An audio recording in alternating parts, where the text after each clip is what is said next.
When Cardinal Luis Antonio Tagle rose to speak that morning, he didn't raise his voice. He didn't have to. The air inside the apostolic palace was already charged, thick with rumors, unspoken tensions, and the quiet dread of those who knew too much, and said too little. Around the marble table sat men cloaked in crimson, princes of the church, eyes sharp, yet hearts clouded by uncertainty. At the head of the chamber, Pope Leo XIV, the first American pontiff, known for his silence as much as for his sudden, seismic reforms. Tagle's question, precise, respectful, but piercing, cut through the formality like thunder in a chapel. "Holy Father, the people are wondering. Why now? Why this silence?" He expected conversation. He expected perhaps a fraternal rebuke, or a papal monologue cloaked in diplomacy. What he didn't expect was what came next. Pope Leo didn't raise his hand. He didn't blink. He simply stood. And dropped something on the table. Not a file. Not a decree. But a truth so raw, so quietly damning, that it didn't just silence the College of Cardinals, it shattered centuries of tradition. It tore open the illusion of unity. It broke the mask of collective innocence. And behind the closed doors of that ancient chamber, the Church witnessed something unholy, holy, and entirely human, a leader letting go of his most beloved ally, not out of vengeance, but out of something far more dangerous to pride, conviction. And now? Now the world's largest spiritual body is reeling. The question is no longer what was said. It's why it was hidden for so long, and what happens now that it's no longer buried. Before we go further, tell us in the comments, where are you watching from? Subscribe to Faith Hidden Stories, not for entertainment, but for spiritual wake-ups. Still won't? Then answer below, why are you afraid of truth that unsettles comfort? Pope Leo XIV was not born into Vatican power. He did not walk the cobbled halls of Rome as a child nor dine in the marble towers of hierarchy. He was born Robert Francis Prevost, in Chicago, raised among rusted rail lines, Spanish-speaking churches, and the quiet tenacity of immigrant faith. He knew the scent of sweat-stained pews. He knew the ache of preaching to addicts and burying children lost to gunfire. And now he was seated on the chair of St. Peter, the first American pontiff in all of history, and perhaps the most mysterious since Pius XII. They called him compassionate. They also whispered that he was becoming cloaked.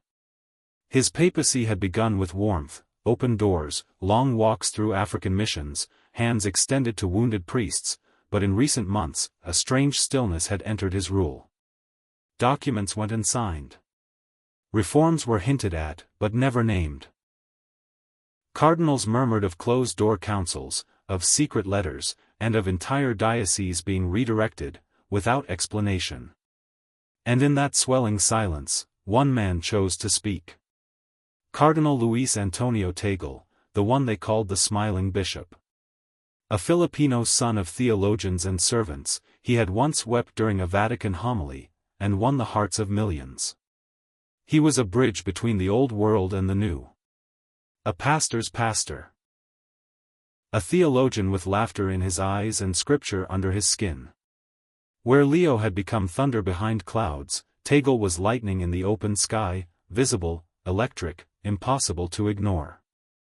He had served loyally, defended Leo against journalists and skeptics alike. But now, even he, had begun to wonder what this new silence meant. And whether the silence was protecting holiness, or hiding something else entirely. The meeting had been called without cameras, without translators, without press. Just 12 men, and the ghost of St. Peter watching from frescoed ceilings. No formal agenda. Just one phrase on the invitation: discretion. And obedience. But in that vaulted room, painted with the blood and brilliance of centuries, one question would be asked not with rebellion, but with reverent grief. And that single question, posed by Tagle, a man once praised as a successor to the papacy, would pierce more than the veil of protocol. It would tear at the fragile trust between brother and brother. Between shepherd and shepherd. Between truth, and the temptation to bury it. The oak door had been closed for less than 15 minutes, and already the room felt heavier, like time itself was sitting in the rafters, listening.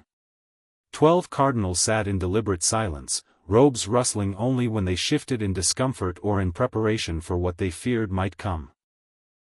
And then, with a humility so rehearsed it no longer needed rehearsal, Cardinal Tagle leaned forward, elbows off the table, fingers gently folded, voice even and serene. "Holy Father," he began, the title not just ceremonial but spiritual, as if reminding everyone, including himself, that love still dwelled beneath the robes.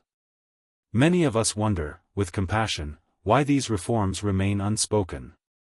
It wasn't an accusation. It was an inquiry dipped in reverence. But in that room, where every word could alter history, even reverence carried the weight of rebellion.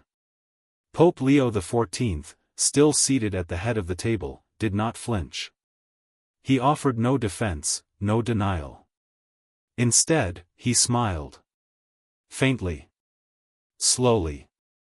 Almost as though he had been expecting this question, not just today, but since the moment he signed the first secret directive. "Not all light belongs in the public square," he said, his voice soft but commanding, the kind of voice sculpted by years of funerals, confessions, and whispered absolutions. "Some flames need protection from the wind." A few cardinals blinked. One reached for his water but didn't drink. Another looked down, pretending to examine the grooves in the table, the same table where saints had once signed decrees and sinners had once wept before exile. Tagle did not retreat. His face did not harden, nor did it soften. He merely breathed, as though the Spirit himself might respond through him if he remained still enough. "Is silence still holy?" he asked gently, "when the faithful are confused?" The question hung in the air like incense after benediction, fragrant, burning, impossible to ignore. Pope Leo's eyes drifted to the crucifix above the chamber doors, a silent Christ, mid-suffering, eternally suspended between surrender and agony. And then he spoke, slowly. "Silence isn't hiding," he said. "It's waiting. And God works most when we wait." He didn't blink after the words. Because he didn't have to. The message had been delivered, not just to Tagle, but to every man in the room. To the bishops whose pens were ready, but unused. To the archbishops whose dioceses trembled in anticipation of what might be coming. And to the watching heavens, whose silence was starting to feel too familiar. The exchange had been brief. Courteous. Controlled. But in truth, something ancient had just cracked. It wasn't doctrine. It wasn't dogma. It was the invisible bridge of trust, the one that connected honest questioning to holy leadership. And though no voices had been raised, and no accusations made, the room had already changed. The dance of intellect and faith had begun. And neither man would leave it the same. Subscribe to Faith Hidden Stories, for the stories they don't let into the pulpits. Or comment below. Is your doubt louder than your longing for truth? The stillness in the chamber did not bring peace. It brought pressure. A pressure known only to those who have preached to thousands while carrying doubts of their own. A pressure familiar to men whose collars bear the weight of both heaven and institution. Tagle's voice, once bathed in courtesy, now carried the unmistakable timbre of a man unwilling to be quieted by tradition. "Not today. Not anymore. There are whispers," he said. The words floating but firm, like incense heavy with warning. About closures. About removals. About fear. It wasn't a question now. It was a summoning. A calling forth of truth from behind polished silence. For the first time since the meeting began, Pope Leo shifted in his seat. Not dramatically. Just slightly, but enough to fracture the illusion of total stillness. He did not defend himself. He did not accuse. Instead, with a breath that carried the ache of sleepless nights and burdened conscience, he lifted his gaze toward his brother cardinal and spoke with quiet fire. Yes, fear. But fear of what? Fear that obedience has become performance. Fear that love has become branding. Fear, he said, that the sacred has been franchised, dressed in slogans, measured in applause, reduced to moments that fit inside a headline. His voice did not rise, but his presence did. Slowly, almost reluctantly, the Vicar of Christ rose from his chair. Not as a pope above challengers, but as a man among men who had been silent long enough. And then, he did the unexpected. He did not quote canon law. He did not cite Vatican precedent. He told a story. I remember Manila, he said. Not the cathedrals. Not the cameras. But the alley. There was a woman, missing half her face from disease. No one would touch her. The photographers were waiting for a handshake. A gesture. A holy moment. But I knelt. I held her hand. And she wept, not because of the pain, but because for once, she wasn't treated like a symbol. The cardinals stared. Some in admiration. Others in unease. But all in silence. Tagle said nothing. But something behind his eyes shifted. And Pope Leo, voice lower now, finished, the church is not a press release, Luis. It's a crucified man, that we forgot how to follow. The words didn't echo. They lingered. They hovered in the sacred tension between moral conviction and institutional fragility. No one took notes. No one looked at their phones. Even those loyal to Tagle, those who once feared Leo's silence, now sat somewhere between reverence and reckoning. The air tightened. Not with hostility, but with the unbearable weight of truth spoken too late. And in that moment, every man in the room realized, this wasn't just a confrontation. This was a slow, painful reckoning of what the church had become, and what it had chosen to ignore. It had to be asked. And though he had delayed it, danced around it with diplomacy and devotion, Cardinal Luis Antonio Tagle could no longer hide the tremor beneath his calm. He straightened, not out of defiance, but out of duty to something deeper than fraternity, conscience. Your Holiness, he said, the title now weighted with ache, did you remove me, to silence a voice you once trusted? The room froze, not visibly, but internally. Eyes blinked slower. Breathing quieted. Time thickened around the marble and gold. Pope Leo did not respond at first. He did not react. He simply paused, a silence so complete it became its own kind of answer. Seconds passed, but they stretched like liturgical processionals, measured, eternal, and crushing. And then, with a voice that bore neither triumph nor regret, but something far more dangerous to pride, truth spoken with love, Pope Leo answered. No, Luis, he said quietly. I removed you, so you could listen again without applause. The words landed like incense dropped onto open flame, quiet at first, then stinging. Gasps did not echo. They were swallowed. A bishop's fingers trembled around his rosary. Another looked sharply at the floor as if searching for a prayer he once believed in. Murmurs spread, not in rebellion, but in the language of stunned men re-evaluating everything they thought they understood. Pope Leo, still standing, continued, not with accusation, but with a slow unveiling of something painfully honest. Applause is addictive, Luis. So is relevance. So is being right. His eyes did not accuse. They mourned. You were followed more than Christ. Admired more than the Gospels. And slowly, your voice became an echo of the people, instead of the call of the desert. Tagle's breath caught, but he did not look away. Because somewhere, deep in his chest, a quiet part of him had already suspected this. He had heard the applause and wondered, if God was clapping too.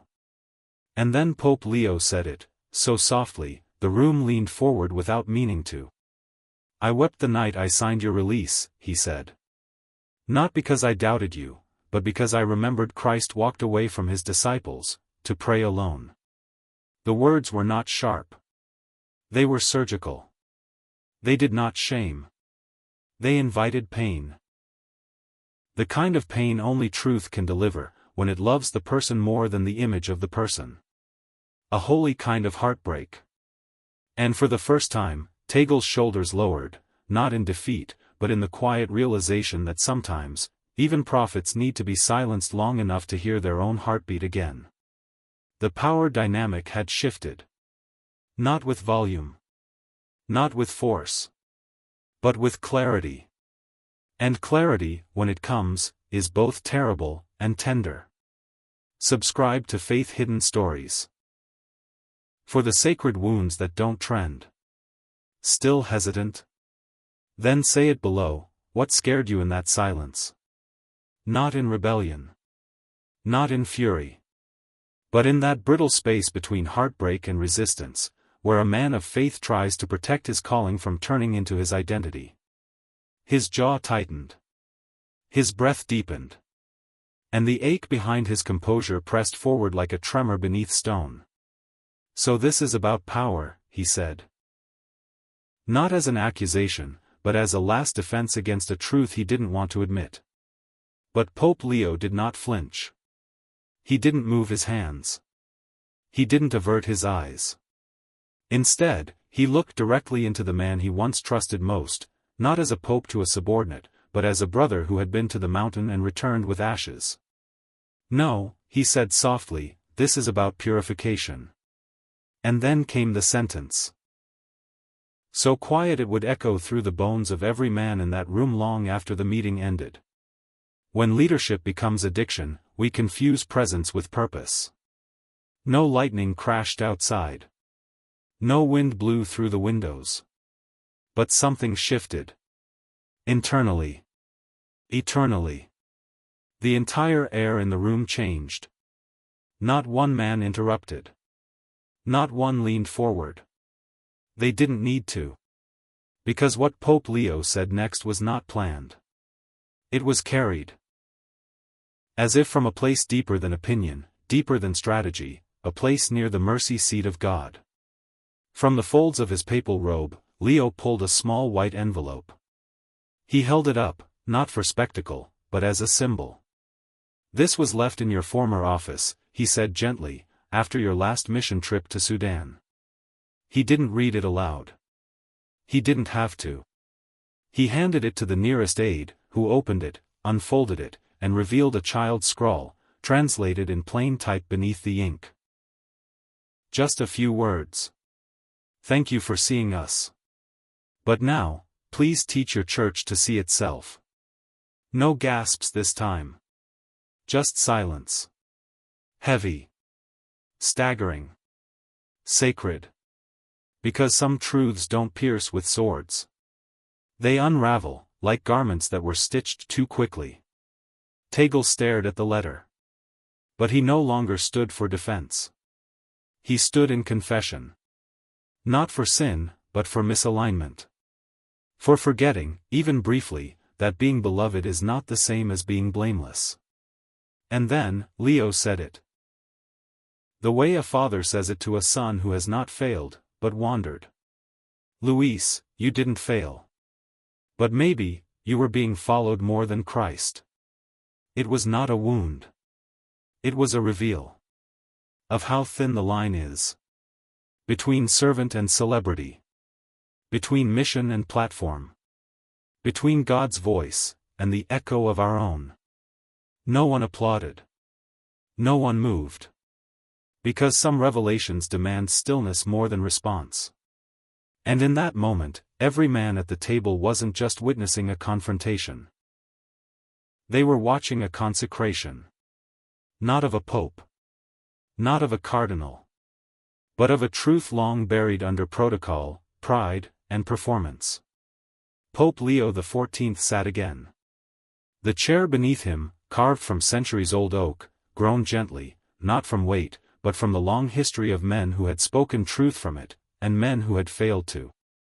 But Leo, Robert Francis Prevost, wasn't finished speaking. Not with authority. Not with rebuke. But with invitation. An invitation to the men before him. And to us, unseen in that room, but called by its echoes. His voice no longer carried the edge of confrontation. It carried the weariness of one who has walked too far into the fire to care about winning. This isn't about who's louder, he said. Or who's followed more. It's about who bends first. The words did not land as judgment. They landed as release, a holy loosening of all the pride, fear, and performance wrapped around the sacred collar. For the first time, the cardinals saw him not as pope, but as pilgrim. Then he turned, quietly, deliberately, toward the far wall. What most had not noticed until now, was the small lens, blinking silently in the corner. A camera. Recording the meeting. Not for the press. Not for YouTube. Not for legacy. But for posterity. And maybe, just maybe, for the ones watching right now. He looked directly into it. Not with theater. With truth. If you're watching, he said, voice breaking just enough to betray the depth beneath, don't choose sides. Choose the cross. He let that linger. Because it had to. Then came the words no press secretary would approve. No Vatican scribe would draft. But heaven, perhaps, had written long ago. Let the church stop mimicking the world, he whispered. And remember it was birthed in blood and bread, not applause. And finally, a benediction not written in books, but born of bruises and silence. May we all become smaller, so that grace can become greater. No one clapped. Not because they were forbidden. But because it would have felt like profanity. Some moments are too holy for noise. And in that sacred quiet, something changed. Not just in Tagle. Not just in Leo. But in the spiritual air around them, like a veil had lifted and left behind only what was real, conviction. Surrender. And the courage to lose, so that truth might win. Subscribe to Faith Hidden Stories. Not for heroes, but for holy surrender. Still scrolling? Then write it down, what truth do you still refuse to carry? And now. The echoes have faded. The chairs have emptied. The incense has long since vanished into the stones. But the questions remain, not in the room, but in you. What would you have said, if you were in that room? Would you have spoken with certainty, or listened with trembling? Would you have defended your calling, or released it in obedience? Would you have demanded clarity?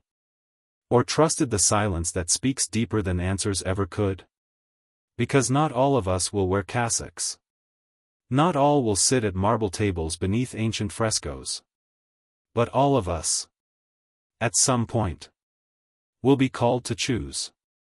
Not between Pope and Cardinal. But between ego and surrender. Between being admired, and being emptied. Between applause, and the cross. A long pause. Not for dramatic effect. But because heaven speaks clearest when earth finally grows still. And then, one final prayer, not recited, but released. May we all seek truth with humble hearts, and never mistake applause for anointing. The screen darkens. But your soul still listens. Subscribe to Faith Hidden Stories, not for content, but for conscience. Still won't? Then comment now, what part of this story stirred, or scared your spirit most?